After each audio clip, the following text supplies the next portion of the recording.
Hello everyone, welcome back to my channel. आज हम करने वाले हैं माइक्रो इकोनॉमिक्स का चैप्टर 3 थ्योरी ऑफ डिमांड का पार्ट 2। पार्ट 1 में हमने पढ़ लिया कि डिमांड क्या होती है, इंडिविजुअल और मार्केट डिमांड क्या होती है और कौन कौन से फैक्टर्स इंडिविजुअल और मार्केट डिमांड को अफेक्ट करते हैं। आज हम करने वाले हैं हमारे इस वीडियो में डिमांड फंक्शन। अब डिमांड फंक्शन क्या होता है, यहाँ पे फंक्शन का मतलब होता है रिलेशनशिप। डिमांड फंक्शन हमें बताता है it shows the relationship between the quantity demanded of a commodity and the factors that affect it. So demand function कुछ नहीं है, ये जस्ट हमें रिलेशनशिप बताता है कि जो हम क्वांटिटी डिमांड कर रहे हैं और जो फैक्टर्स हैं जो उसे अफेक्ट कर रहे हैं उनके बीच में क्या रिलेशनशिप है। अब ये फैक्टर्स हमने पार्ट 1 में पढ़े थे कि हाँ भी, जैसे कि price of the commodity, taste and preferences और फ्यूचर एक्सपेक्टेशंस, काफी सारे हमने फैक्टर्स पढ़े थे। इंडिविजुअल डिमांड के लिए अलग पढ़े थे हमने फैक्टर्स और मार्केट डिमांड के लिए हमने अलग अलग फैक्टर्स पढ़े थे। सो डिमांड फंक्शन हमें बताता है relationship between quantity demanded of a commodity and the factors that affect it. जो फैक्टर्स होते हैं जो उसको अफेक्ट करते हैं और जो क्वांटिटी हम डिमांड कर रहे हैं उन दोनों के बीच में क्या रिलेशनशिप है वो हमें बताता है डिमांड फंक्शन। अब जैसे हमने डिमांड 2 टाइप्स की पढ़ी थी, individual demand and market demand, वैसे ही डिमांड फंक्शन भी 2 टाइप्स का होता है। एक होता है इंडिविजुअल डिमांड फंक्शन और एक होता है मार्केट डिमांड फंक्शन। आप इसका स्क्रीनशॉट ले लो।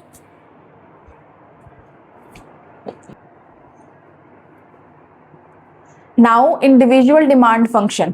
अब इंडिविजुअल डिमांड फंक्शन हमें क्या बताता है? इंडिविजुअल डिमांड फंक्शन हमें बताता है कि डिमांड किसके ऊपर डिपेंड करती है। ये हमें बताता है कि डिमांड डिपेंड करती है price of the given commodity, price of the related goods, income of the consumer, taste and preferences and expectations of change in prices in the future.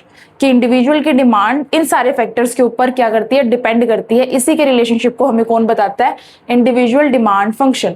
Individual demand function refers to the functional relationship between individual demand and the factors that affect the individual demand.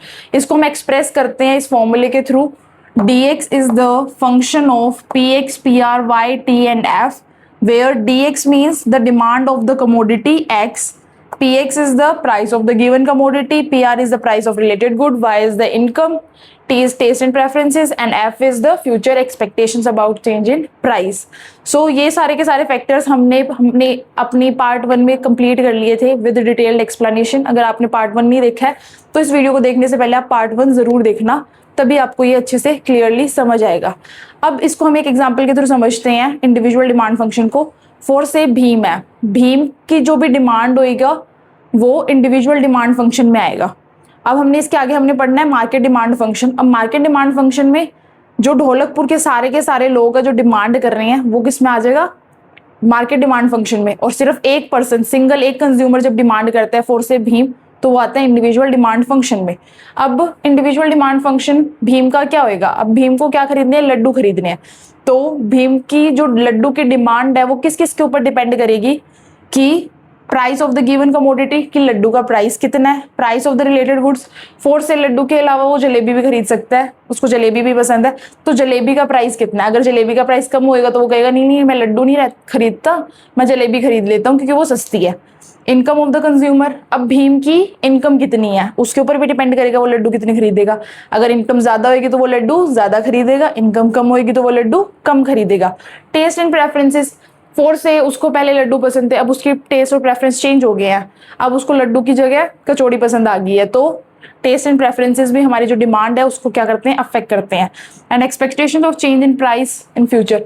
Future expectations की future में price जो है ना लड्डू के कम होने वाले हैं, तो क्या करेगा कि मैं अब भी रहने देता हूँ लड्डू खरीदने को, मैं इन फ्यूचर लड्डू खरीद के खा लूंगा। तो ये सारे के सारे फैक्टर्स और इंडिविजुअल डिमांड के रिलेशनशिप को हमें बताता है इंडिविजुअल डिमांड फंक्शन। आप इसका स्क्रीनशॉट ले लो। अब इससे अगला नेक्स्ट टॉपिक हम पढ़ने वाले हैं मार्केट डिमांड फंक्शन।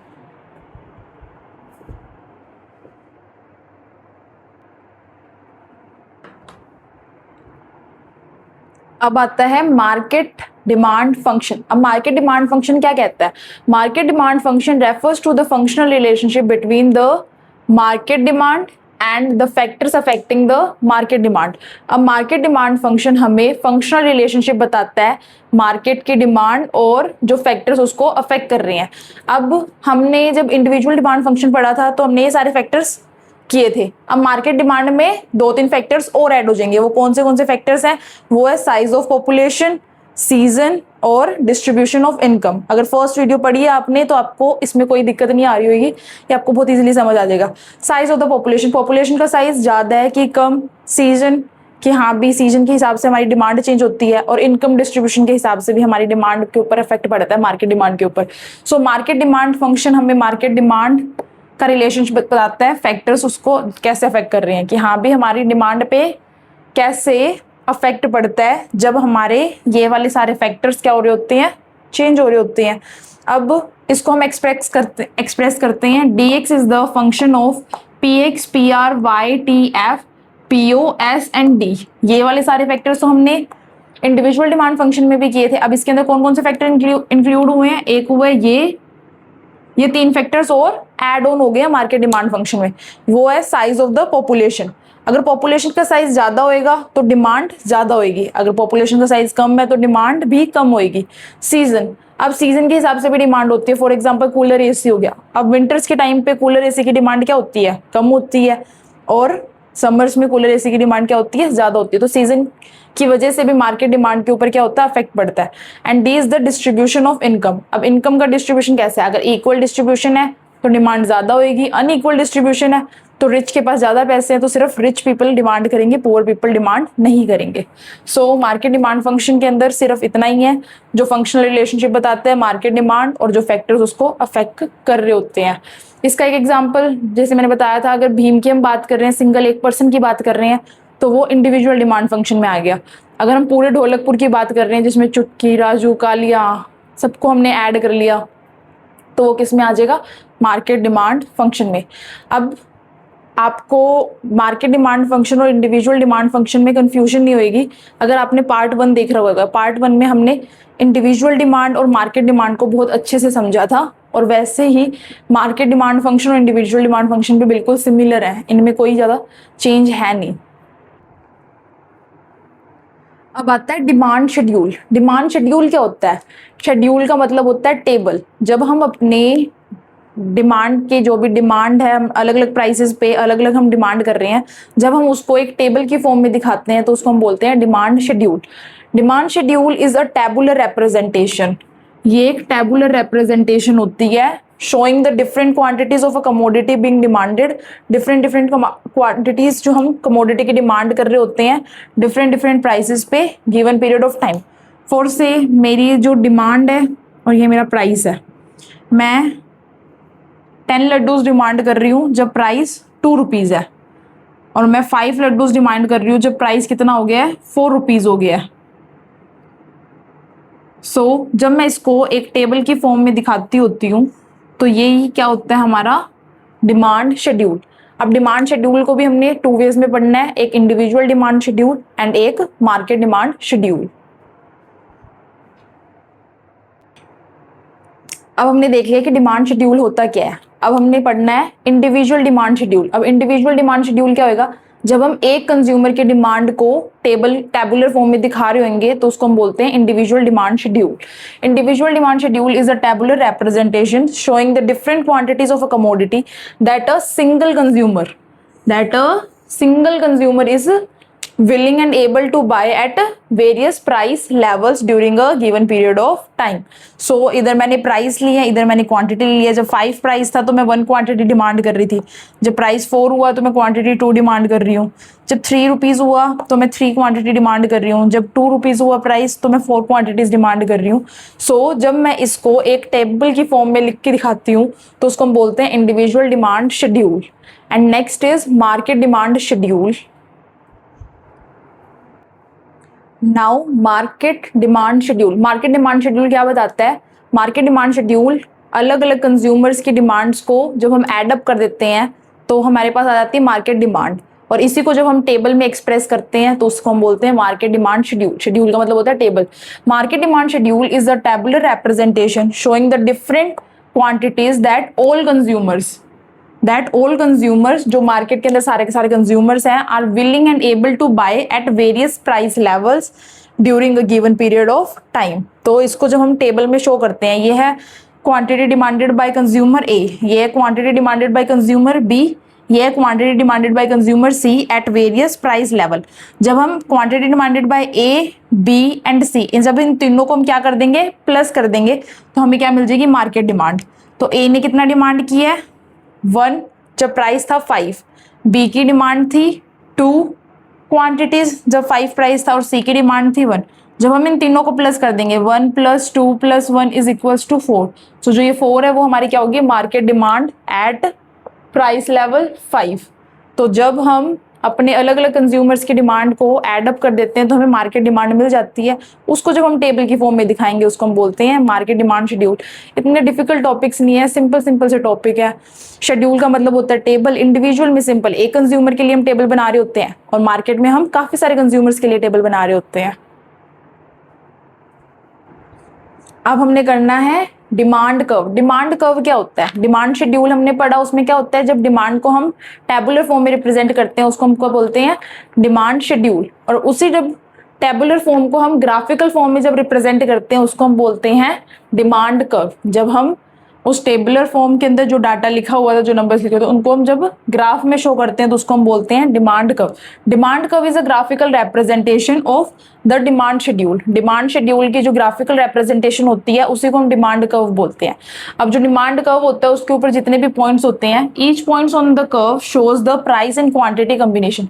हर एक पॉइंट जो कर्व पे होता है वो प्राइस और क्वांटिटी का कॉम्बिनेशन दिखा रहा होता है that a consumer is willing to buy during the given period of time, assuming no change in other factors. जो बाकी सारे फैक्टर्स होते हैं जिसकी वजह से डिमांड अफेक्ट होती है, वो सारे फैक्टर्स को हम क्या मानते हैं कि वो कांस्टेंट है, उनमें कोई चेंज नहीं हो रहा। तो डिमांड कर्व जब हम उसको ग्राफिकली रिप्रेजेंट करते हैं अपनी डिमांड शेड्यूल को, उसको हम बोलते हैं डिमांड कर्व। अब डिमांड कर्व भी 2 टाइप्स के होते हैं, एक इंडिविजुअल डिमांड कर्व और एक होता है market demand curve. Individual demand curve में क्या होता है, इंडिविजुअल डिमांड कर्व में सिर्फ हम एक सिंगल कंज्यूमर की जो डिमांड होती है, सिंगल कंज्यूमर की जो डिमांड होती है उसको हम किस में दिखा रहे होते हैं, ग्राफिकल फॉर्म में। फॉर एग्जाम्पल मोटू है, वो डिमांड करता है, ठीक है, वो डिमांड करता है 4 समोसे जब प्राइस कितना था, 2 रुपए, और वो डिमांड करता है 2 समोसे जब प्राइस कितना था, 4 रुपए। ठीक है, जब हम इसको, अब ये हमने क्या बना दी, टेबुलर रिप्रेजेंटेशन कर दी। अब इसी टेबल को जब हम ग्राफ में क्या कर देंगे, रिप्रेजेंट कर देंगे, तो वो क्या बन जाएगा, हमारा डिमांड कर्व। अब डिमांड कर्व को बनाने के लिए मैं आपको एक अच्छे से डिमांड कर्व में बना के दिखाती हूँ, खुला खुला, ताकि आपको समझ आ जाए, आपको आगे डिमांड कर्व बनाने में कोई दिक्कत ना आए। सो डिमांड कर्व कैसे बनता है, एक तरफ होता है हमारा एक्स एक्सिस, एक तरफ होता है हमारा वाई एक्सिस। एक्स एक्सिस पे हम लेते हैं क्वांटिटी डिमांड, जितनी हम क्वांटिटी डिमांड कर रहे हैं वो हमारी आती है एक्स एक्सिस पे, और वाई एक्सिस पे हमारा आता है प्राइस।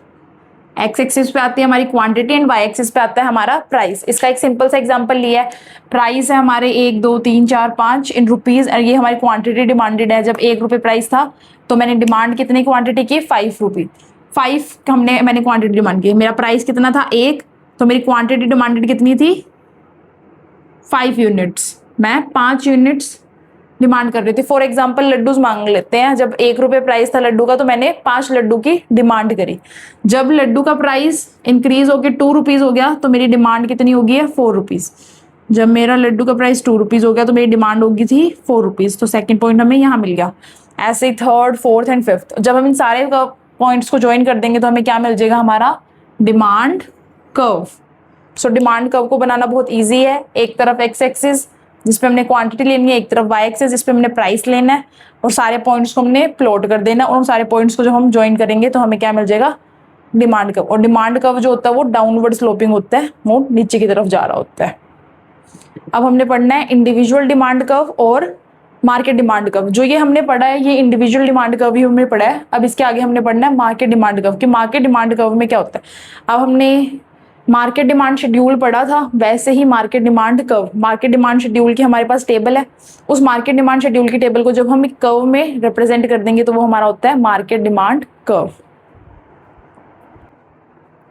अब आता है हमारा market demand curve. Market demand curve के लिए हमने पहले मार्केट डिमांड शेड्यूल बना लिया है, जिसके अंदर हमने प्राइस ले लिया, demand of consumer A, demand of consumer B. जब हम इन दोनों की डिमांड्स को क्या कर देंगे, ऐड कर देंगे, तो हमारा क्या आ जाएगा market demand. 1 + 3 is 4, 2 + 4 is 6, 3 + 5 is 8 and 4 + 6 is 10 and 5 + 7 is 12। तो ये सारी जो हमारी आई है, ये सारी क्या आ गई हमारी मार्केट डिमांड। अब इस मार्केट डिमांड को जब हम अपने ग्राफ में रिप्रेजेंट करेंगे तो हमारा क्या बन जाएगा, मार्केट डिमांड कर्व। तो ये हमारा y एक्सिस है, ये हमारा x एक्सिस है। x एक्सिस पे हम क्वांटिटी लेते हैं, y एक्सिस पे हम प्राइस लेते हैं। तो ये हमारा है डिमांड ऑफ कंज्यूमर ए, ये कंज्यूमर ए का डिमांड कर्व है, ये कंज्यूमर बी का डिमांड कर्व है। जब हम इन दोनों डिमांड कर्व्स को ऐड कर देंगे तो हमें क्या मिल जाएगा, मार्केट का डिमांड कर्व। जब 5 प्राइस था, 5 रुपीज प्राइस था, तो मैंने डिमांड कितनी की थी, 4 यूनिट्स की। तो पहला पॉइंट मेरा इधर आ गया। सेकंड पॉइंट इज दिस, जब मेरा 4 रुपीज प्राइस था तो मैंने डिमांड कितनी की थी, 6 यूनिट्स की।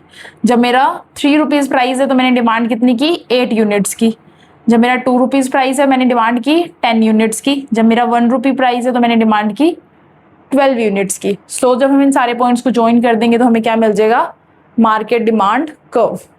सो इंडिविजुअल डिमांड कर्व जब हम सिर्फ एक कंज्यूमर का डिमांड कर्व जब हम शो कर रहे होते हैं, इसको भूल जाओ, सिर्फ जब हम एक ही कंज्यूमर का डिमांड कर्व ड्रॉ करते हैं उसको बोलते हैं इंडिविजुअल डिमांड कर्व।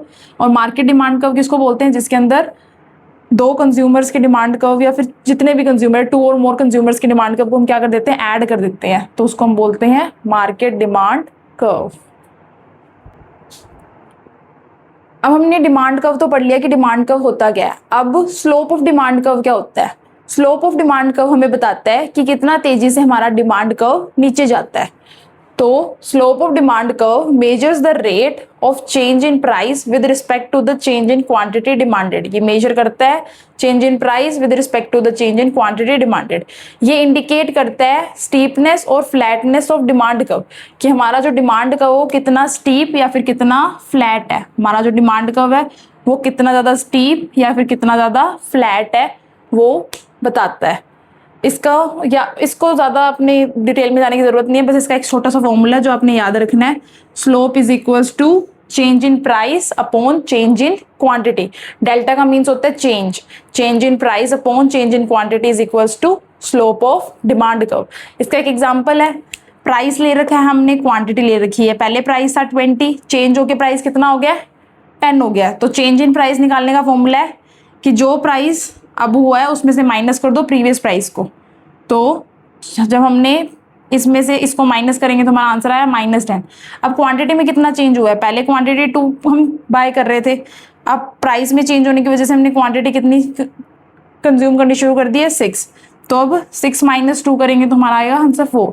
तो स्लोप निकालना है तो हमें change in price that is -10 and divide by change in quantity that is 4। जब हम इसको डिवाइड करेंगे तो हमारा आंसर आएगा -2.5। अब हमारा जो स्लोप है वो नेगेटिव क्यों आया है, स्लोप हमारा नेगेटिव आया है because of law of demand, जो हम अपने नेक्स्ट पार्ट में इसके पढ़ने वाले हैं। अब एक क्वेश्चन आपके लिए कि मेरे को ये बताओ, हमने इंडिविजुअल डिमांड कर्व पढ़ा था और हमने मार्केट डिमांड कर्व पढ़ा था, तो कौन सा डिमांड कर्व ज्यादा स्टीप है या फिर कौन सा डिमांड कर्व ज्यादा फ्लैट है? Can you answer that question? हमने इंडिविजुअल डिमांड कर्व पढ़ा था एंड हमने मार्केट डिमांड कर्व पढ़ा था। अगर आपको याद हो तो जब मैंने कर्व बनाया था, इधर एक्स एक्सिस, इधर वाई एक्सिस, इधर प्राइस, सॉरी इधर क्वांटिटी आती है, इधर क्वांटिटी एंड इधर प्राइस ऑफ गुड्स। जब मैंने इंडिविजुअल मतलब सिंगल इंडिविजुअल या फिर सिंगल कंज्यूमर के लिए जब मैंने डिमांड कर्व बनाया था तो मैंने ऐसे बनाया था। जब मैंने डिमांड कर्व फॉर बी बनाया था तब भी इसी तरह बना था, और जब मैंने डिमांड कर्व फॉर मार्केट बनाया था, जब मार्केट डिमांड कर्व बनाया था तो हमारा डिमांड कर्व कुछ ऐसा सा बन रहा था। तो जो हमने इंडिविजुअल डिमांड कर्व बनाया वो क्या था, मोर स्टीप था, और जो मार्केट डिमांड कर्व था वो क्या था, more flat. So which demand curve is more flat, अगर क्वेश्चन आ जाता है बाई चांस, मैं पूछ भी रही थी आपसे, तो कौन सा डिमांड कर्व ज्यादा फ्लैट था, वो था मार्केट डिमांड कर्व, और कौन सा डिमांड कर्व ज्यादा स्टीप था, वो था इंडिविजुअल डिमांड कर्व। अब ये क्यों होता है कि हाँ भी एक डिमांड कर्व ज्यादा फ्लैट है, एक डिमांड कर्व ज्यादा स्टीप है, कि हाँ भी स्लोप हमारा इतना अलग अलग है, वो कौन बताता है हमें कि हाँ भी हमारा जो डिमांड कर्व है इतना स्टीप होएगा, कितना फ्लैट होएगा, ये हमें कौन बताता है? हमने जस्ट अभी टॉपिक पढ़ा है, वो है slope. Slope of demand curve हमें बताता है कि हमारा कर्व कितना स्टीप होएगा या फिर कितना फ्लैट होएगा। और हमारा जो डिमांड कर्व का जो स्लोप होता है वो क्या होता है? नेगेटिव होता है। वो नेगेटिव क्यों होता है? Because of law of demand, जो हम अपने नेक्स्ट वीडियो में पढ़ने वाले हैं। So that's all for now, guys. If you like my video, please subscribe my channel. Thank you.